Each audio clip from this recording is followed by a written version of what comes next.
საბჭოთა საქართველოში მეგობრებო და ამხანაგებო დაბადებულმა ჯორჯ არისონმა შეუძლებელი ცხოვრება ირაკლი არეშიძის ამერიკულ ოცნებად აქცია არც მეტი არც ნაკლები სან-ფრანცისკოში დაარსებული კომპანიისთვის ქართველმა დამფუძნებელმა 4 წელიწადში 275 მილიონი დოლარის მოიზიდა. ეს საერთოდ კიდე შარშანდელი მონაცემებია, როცა ირაკლის ფაქტობრივად ნახევრად დაცულ თბილისში 9 აგვისტოს ერთ დღეს რუსის ეზოში შევხვდი. ირაკლი არეშიძე იგივე ჯორჯ არისონია, საამაყო ადამიანი, ძალიან ბევრი ქართველი ანტრეპრენორისთვის, რომელიც სამშობლოში წელსაც თბილისის გრაინდზე ჩამოვიდა და მისი ამერიკული ოცნების ისტორიას ამჯერადაც უკვე თავისი ძალიან მოკლე კომპაქტური სტუმრობის დროს მაინც ვერ გადაურჩა მანჯგალაძის მახვილ თვალს და ედგარ ყაზახაშვილის უფრო მახვილ კამერას. მაგრამ შესავალი გქონდა საიმისოთ, იმიტომ რომ ვიცნობთ ირაკლის, ვიცნობთ დიდი ხანია, ვიცნობს მანანა მანჯგალაძეს. დღეს ანტიპიორეთ საქმიანი ჯორჯ არისონი წარმოგიდგენთ. დილამშვიდობის. ხომ მოგიყევი როგორ ჩავწერე? კი.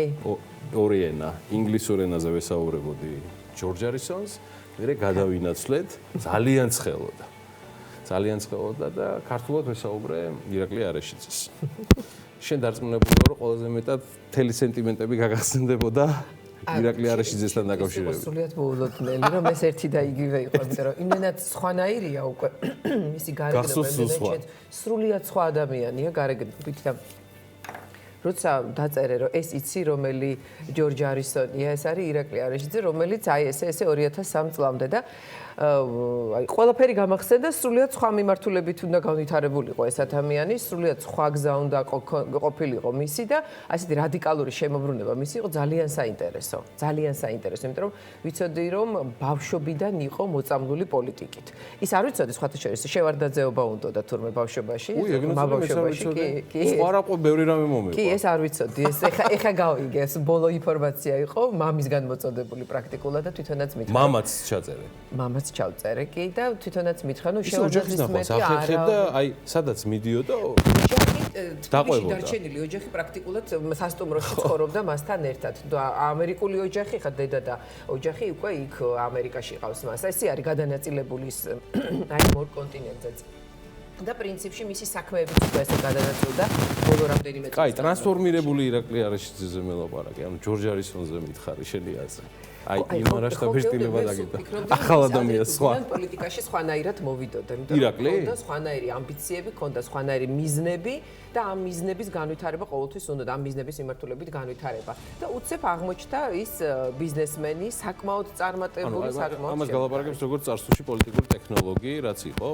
კი, ჩვენ 2003 წლამდე ქონდა ძალიან ინტენსიური ურთიერთობა, ის იყო ახალ მემარჯვენეებში, იყო საკმაოდ ისეთი მხარდამჭერი მათი და სულ ფიქრობდა და ეხლა ასე ფიქრობს, სხვათა შორის ის აზრებს არ იცვლის ესე მარტივად, რომ შევარდნაძის ეპოქა უნდა დასრულებულიყო, მაგრამ უნდა დასრულებულიყო რასაც რბილი დაჯდომის მექანიზმი უნდა ყოფილიყო და შემდეგ უნდა მოსულიყვნენ გამგრძელებული ვარდების რევოლუციის პასაჟს მისას, კი. კი ბატონო, ვიცი, რჩება ჩვენ ამ თემაზე არ ვისაუბრეთ, სხვათა შორის, იმიტომ რომ ძალიან ისეთი ის ქონდა რა შეთანხმება, რომ სხვანაირად უყურებთ რაღაცებს. ის თulis რომ 10 წელი რომ აი 9 წელი ვარდების რევოლუციის შემდეგ იყო ამ ქვეყნისთვის დანაკარგი. მე ბევრამეში ვაკრიტიკებ ამ ყველაფერს, მაგრამ ვთვლი რომ ეს არ არის დაკარგული წლები და პირიქითაც არის. მაგრამ შემდეგ, როდესაც მან დასვა ეს დიდი წერტილი პოლიტიკაზე, დაწერა წიგნი საქართველოს უახლესი ისტორიის შესახებ და დასვა წერტილი ერთი დიდი პერიოდის. თუმცა არ გამორიცხავს, რომ ის პოლიტიკაში ისევ დაბრუნდეს და დაიწყო უკვე ბიზნესში საკმაოდ აქტიური მოძრაობაც, რომელიც დამთავრდა ძალიან პრინციპში დამთავრებული არც არის, უბრალოდ მან რამდენიმე სერიოზული ნაბიჯი გადადგა, თავისი კომპანიების შექმნა ძალიან წარმატებული და ძალიან არის მიმართული ახალი ტექნოლოგიებისკენ, სხვათა შორის მიმართულებითაც საქართველოშიც უკვე მუშაობს და მისია ეს უკვე თანამშრომლობაც აღარ ქვია, ისინი უკვე ერთი გუნდის წარმომადგენლებიც არიან, ძალიან საინტერესოც არის. მოდი ვნახოთ სიუჟეტი, დავრჩეთ ერთად და რატომ გეტყვით, ჯორჯეც მინდა საუბრის გაგრძელება და კიდევ ერთ ადამიანზე, ჩემთვის გამორჩეულ რესპონდენტზე, რომთანაც ურთიერთობა საქმიანი პირადად შენ გიკავშირდება. ამას შემონახული მაქვს შენთვის სიურპრიზად, მაგრამ მანამდე ვნახოთ მანანა მანჯგალაძის ისტორია ჯორჯ არისონზე. ყველას გონია რომ მნიშვნელოვანია იდეა, მნიშვნელოვანია ფული, და მაგ ორივე არ არის მნიშვნელოვანი, მნიშვნელოვანია ხალხი. ანუ თუ ხარ კარგი ხალხი არა ყავს, ვერაფერს ვერ გააკეთებთ. თუ კარგი ხალხი ყავს, შეიძლება იდეა იყოს არასწორი, შეიძლება რაღაცა შეცდომა დავუშვი, ეს გუნდმა უნდა მოაგვაროს, როგორ გაასწორო ის, რასაც აკეთებ. იმიტომ ხალხზეა ყველაფერი დამოკიდებული. სტარტაპებს ან კომპანიებს აშენებს ხალხი. ამ შეხვედრის დროსაც ეს სტარტაპერებს ხვდებოდა და მაღალ ტექნოლოგიებსა და ხელოვნურ ინტელექტზე საუბრობდნენ, იქვე რამდენიმე მეტრში ფილმის ჩვენებას აპროტესტებდნენ. ასეთი კონტრასტების ქალაქია თბილისი. მშობლიურ ქალაქში რამდენიმე დღით არის. რუსთაველის თეატრში შეკრებილ სტარტაპერებს გუნდის მნიშვნელობაზე უყვება. თვლის რომ ერთი და იგივე იდეა რამდენიმე სტარტაპმა შეიძლება დაიწყოს, მაგრამ მხოლოდ კარგი გუნდი შეძლებს იდეის ბოლომდე განხორციელებას. ამერიკაში მას 500 კაციანი თიმი ყავს. შიფტი უკვე გაიზარდა. თბილისში მის ახალ კომპანიაში ჯერ მხოლოდ 80 არიან. ქართულმა პულსარმა სილიკონ ველის ინვესტორებიც დააინტერესა და უპრეცედენტო დაფინანსება მოიპოვა. $1,200,000. ხო, ჩვენ დაახლოებით 1,500,000 მოვიზიდეთ სხვადასხვა ინვესტორებისგან ამერიკაში. რაც პირველად დაისვეს მომხდარა. ამერიკაში დიდი თანხაა ეს. ახლა იმ პროცესშია ჩართული, რომელიც ყველაზე მეტად მოსწონს. იდეის შესახებ საუბარი, ინვესტორების მოზიდვა, ახალი და საჭირო ხალხის მოყვანა. პულსარით რამდენიმე წლის წინ დაინტერესდა. მათი შექმნეს, რაც დღეს ყველაზე მოთხოვნადია ბაზარზე. ბიზნესში ხელოვნური ინტელექტის გამოყენებით გაამარტივე, დააჩქარე და დაზოგე. ამერიკაში არის 27,000 დილერშიპი, რაც ახლა წარმოიდგინეთ, ხო, უზარმაზარი რაოდენობა მაღაზიაა და თუ თქვათ ჩვენი ტექნოლოგიის მეშვეობით თუ გაქვს რომ გინდა რომ თუ ადამიანი მიწერს დილერშიპს emails ან text messages ან დაურეკავს უზარმაზარი დრო მიდის რომ მე გიპასუხო, ხო, იმიტომ რომ ვიღაცა უნდა დაწეროს პასუხი. ჩვენი ტექნოლოგია იღებს ამ კითხვას და ავტომატურად პასუხობს შენ იმ კითხვაზე, რომელიც შენ დასვი. მაგრამ ახლა ცოტა რამ მასზეც, რომელიც სანამ ჯორჯ არისონი გახდებოდა, ირაკლი არეშიძე იყო, სანამ ამერიკის მოქალაქე გახდებოდა, საქართველოს მოქალაქე და სანამ ბიზნესმენი გახდებოდა, როგორც ამბობენ, ბავშვობიდან პოლიტიკოსი. მე უნდა გამოვიდე შევარნაძე ამბობდა, მაშინ ცეკას მდივანი იყო. მე მოენაც ნიშნავს რომ მინდოდა პოლიტიკაში ყოფნას და ხო, შევარნაძის გარდა არავინ არ ჩანდა მაშინ. არ ვიცოდით, ხო, ესე თქვა, ვინ იყო სოფლიო პოლიტიკოსი საქართველოდან. დღესაც თulis რომ შევარნაძე 90-იანებში განსაკუთრებული როლი ითამაშა. ახალი მემარჯვენეების გუნდის წევრი იყო და ეგრეთ წოდებული შევარნაძის რბილად გადასვლის მომხრე. ვარდების რევოლუცია დღემდე მიუღებელია მისთვის.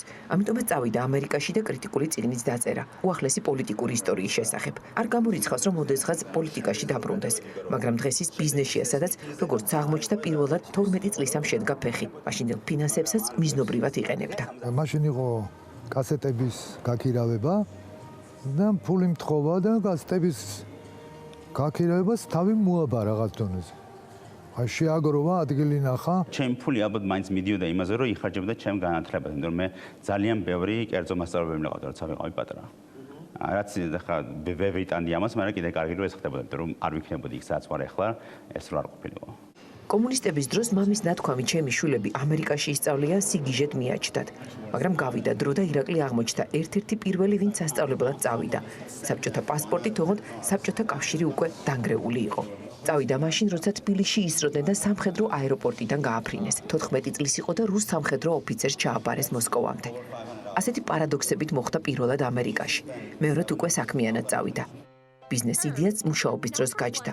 ტაქსით გადაადგილებამ ისე დაღალა, რომ დაფიქრდა, როგორ შეიძლებოდა ეს სერვისი მეილის ან ტექსტურის შეტყობინებით შეცვლილიყო. აიფონების ერამაც სხვა სტარტი მისცა სტარტაპს. ასე დაიწყო 2006-ში Magic Taxi, რომელიც Uber-ზე ადრე გამოჩნდა. დღეს უკვე Magic Taxi ქარბის ბრენდის ქვეშ არის. მუდმივად ტაქსის ძებნაში ვიყავი და რაც მქონდა სია ტაქსების ტელეფონების და სადაც რეკავდა რაღაცა იყო აბსოლუტურად საშინელი ვითარება და სუიციდია უნდა რომ არ შეიძლება რომ ისევე როგორც თქვა email-ს ვკითხულობ ამ BlackBerry-ზე გამოვიდა ხო ტაქსი ამ BlackBerry-ზე რომ მოვიდეს შემთან და არა რომ მე ადამიანს დარეკვა მე ველოდო ნახევარი საათი მე არ მოვიდა და ამ აქედან გაჩნდა ეს იდეა. საქმე მოითხოვა და ირაკლი ჯორჯი გახდა. არეშიძე არისონი, ძე სანმა შეცვალა. ირაკლიმ თავისი პირველი სახელი გიორგი ჯორჯი დაიბრუნა და გვარის პირველი ასოებით დაიტოვა. ძნელი იყო მომეფიქრებინა რა სახელი გამომეყენებინა და მე ერთხელ დედაჩემი შეხვდა კარნეტიკოჩი საცხოვრობდა ერთ ოჯახს რომლებიც იყვნენ ქართველები. და მაგათმა აიღეს ქართული სახელი, დაიტოვეს რაღაც ასოები დასაწყისი სახელიდან და ძე გადააკეთეს სან, ხომ და ძე ანიშნავს და ეს იდეა დაუშვდა დედაჩემს, რომ ეგება შენც იგივე გააკეთო და მაგრე გამოვიგონეთ ჩემი სახელი. მალე გაჩნდა ახალი კომპანიის იდეაც. შიფტი როგორც ამბობენ ბიზნესის ერთი ფანჯრის სისტემასავით არის ყველაფერი მობილურში და არანაირი მაღაზიები. შიფტი ვირტუალური დილერია. ოპერაცია მობილურებით კეთდება, მანქანის არჩევა, ყიდვა, საბანკო პროცედურა, სესხი გადარიცხვა და მანქანა ნახევარ საათში შენია. შენაძენი ერთი დღის განმავლობაში უკვე შენთანაა. შიფტი 2014-ში დაარსდა და 275 მილიონზე მეტი ინვესტიცია მოიზიდა. მე მქონდა იდეა რომ არ არის აუცილებელი რომ ეს ყველაფერი იყოს მაღაზიაში, ხო? რომ ყველაფერი რასაც ბიზნესში აკეთებს, უნდა აკეთებდეს წესით, შეიძლება მოხდეს უფრო ვირტუალურად. ეს ტექნოლოგია შეგვქონდა როგორ იპონო მანქანა, როგორ იყიდო მანქანა, როგორ შეტანო ელექტრონულად ინფორმაცია რომ სესხი მიიღო, როგორ დაგამტკიცოს ბანკმა ელექტრონულად და მერე დაამთავრო მთელი ყიდვა ელექტრონული მეშვეობით.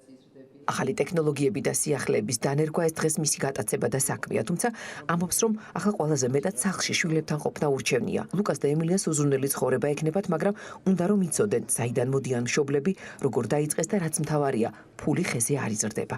დაბადებისთანავე გადაწყვიტა, რომ შვილებმა ქართული უნდა იცოდენ. სიცილით ამბობს, კასტინგს დედა ატარებდაო და ახლა უკვე ქართველი ძიძაც ყავთ. ეს სახლიდან მიღებული ბოლო ვიდეოა. თბილისური გრაფიკიც გაწერილია, ოჯახის წევრებსაც კი სასტუმროში ნახულობს. სტარტაპერებთან შეხვედრებს უკვე მორჩა. 1 საათიანი ძილი, შემდეგ ზუსტად 4 საათზე პულსარის გუნდს ხვდება. ისინიც უნდა დაარწმუნოს, რომ ყველაფერი გამოვა. იდეა უკვე გასულია, წარმოუდგენელი დაფინანსებაც უკვე მოპოვებულია. ახლა ერთი რამ რჩება. იდეას გენერაციიდან განხორციელებამდე უნდა მიყვანა. ეს ირაკლი ჯორჯ არისონის ბიზნეს პორტფელი იყო. როგორც Forbes წერს, გზა ირაკლი არეშიძედან ჯორჯ არისონამდე.